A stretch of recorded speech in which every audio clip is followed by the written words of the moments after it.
Pemerintah Kota Makassar mendiskusikan isu percepatan penurunan stunting bersama perwakilan BKKBN Sulawesi Selatan.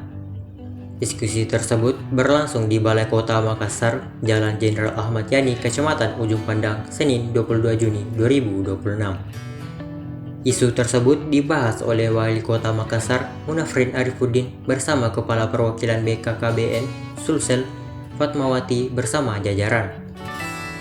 Pertemuan tersebut menjadi momentum penguatan sinergi lintas lembaga dalam menangani persoalan stunting yang dinilai masih menjadi tantangan serius di daerah.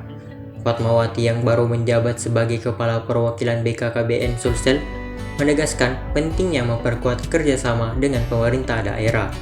Ia menyebut kolaborasi menjadi kunci dalam menjalankan program pembangunan keluarga secara lebih efektif. Menurutnya, penanganan stunting tidak bisa dilakukan secara parsial, melainkan harus dimulai dari hulu dengan pendekatan keluarga. Ia juga menekankan pentingnya dukungan pemerintah daerah dalam memastikan program berjalan hingga tingkat paling bawah. Download Tribun X sekarang, menghadirkan lokal menjadi Indonesia.